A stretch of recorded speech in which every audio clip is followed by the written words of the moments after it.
My name is Lanny, Lavalley, and that was in E4. It was an interesting cruise, my first cruise. Most of us were all new people aboard that ship. You did have, on the Vietnam cruise, most of the officers were new officers. You had a few of them that were experienced life career men. You had career chief petty officers, and you had some career enlisted men who were not chiefs, but E6s, E5s, some of them were career.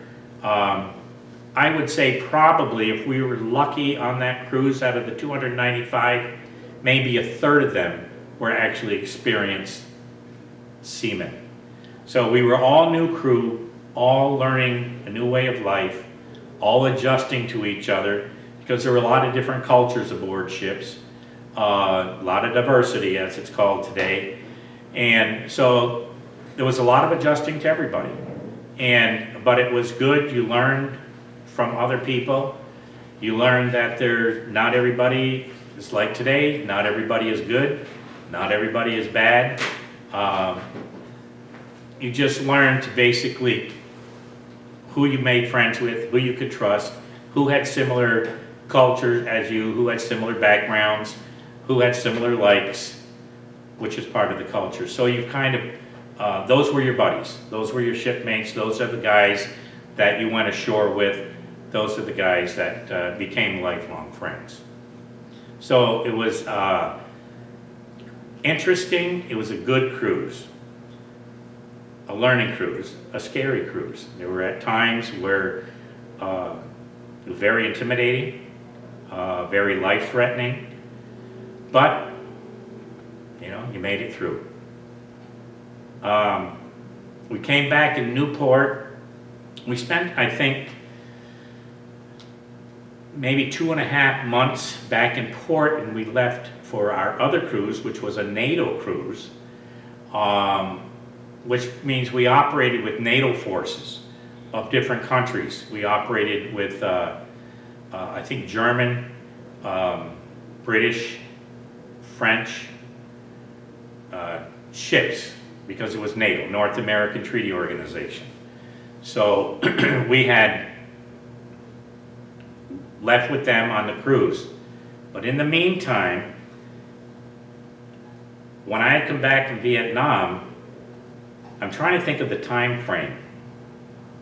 It seems like, you go back 52, 54 years, and you're trying to put this together in your head as you're talking. Sometimes chronologically it doesn't quite fit, but somewhere's in there, and I think it was, I'm not sure. I had gotten sick. I had infectious hepatitis. They associated it with food or something from Vietnam. And I spent about 3 months in the hospital in Newport, Rhode Island, in isolation. I had my own doctor and nurse 24 hours a day. It was scary. I didn't know what I even had, other than the symptoms were pretty scary. I was jaundiced. I was not eating. I lost weight. Of course, I wasn't the size I was now, so when I lost weight at that time, I had gone into the military and I weighed about 132 pounds.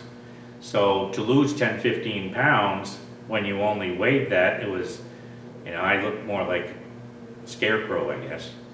So I remember the only thing I could eat for basically the first 5 or 6 weeks I was there was Jell-O. Every meal with Jell-O. Do you want lime Jell-O? Do you want yellow lemon? Or do you want cherry Jell-O? So 3 meals of Jell-O a day and only skim milk. So that was my meals for about 6 or 7 weeks. But also in that time frame, because of the sickness, I don't remember a lot. I could remember daily things, but to go back and try to put things in order and what happened last week or what happened a month ago, to this day, I have no recollection. So it just put me in a whole different, I don't know too much, don't remember too much about those times. Even what happened before I went to the hospital, I don't remember much. But anyway, got over that, started on they sent me back to ship. They told me initially I was going to be discharged medically from the military because of the disease. And next thing you know, I had my orders back to the ship. That's when we left on that NATO cruise.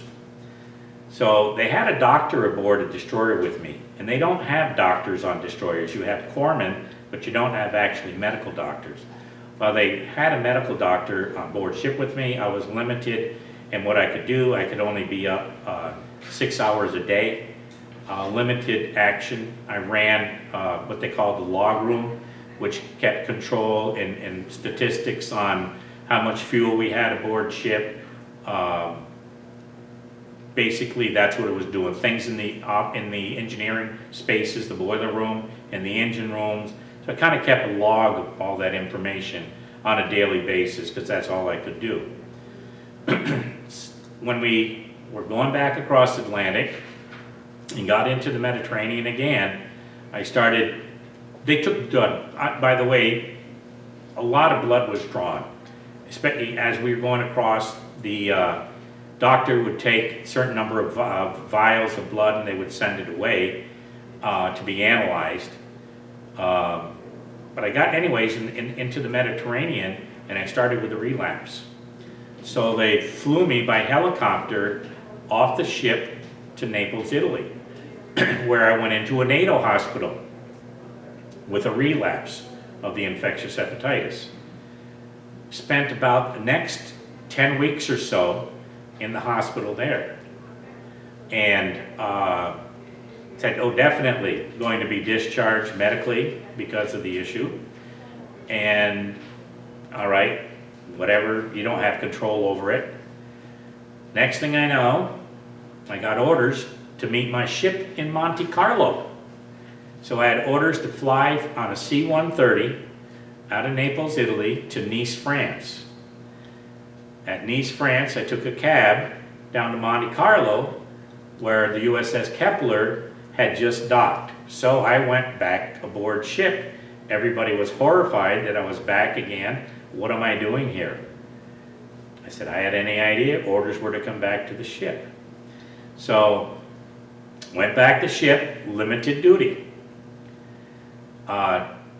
Did not have a doctor this time, but the corpsman was there. And he's a friend of ours, a guy named Charlie Watkins, who retired as a chief corpsman. He's a friend of ours that lives in, or mine, and the shipmates down in Hilton Head, South Carolina. We communicate. He was able to come to a lot of these for years, but he's 87, 88 years old now and doesn't get around like he used to, but he's been to a number of the reunions, and I still communicate with him, how he's doing. But anyway, Charlie was the corpsman, went back to the ship, limited duty, and from that point, we went to different ports. We left Monte Carlo, went to Bremerhaven, Germany, for German-American Week. So we were tied to a German ship, shared our experiences. They went aboard our ship, we went aboard theirs, and it was just a good week of German relations. Went into the Ratskellers, went to the bars, naturally. And of course, I wasn't supposed to drink because I had had liver disease, so I abstained for a while. And we left Bremerhaven, went to Amsterdam, Rotterdam actually, out at sea. We did operations in the English Channel and in, I believe, the North Sea. Came back into Rotterdam. Again, sailor's life in Rotterdam. Learned the people, purchased a few items that were souvenirs. Went to Amsterdam by train. And in Europe, they're always on time. If you're a minute late, the train's gone. So we missed our train back to our ship, but they knew we were gone, so they waited for us anyway. But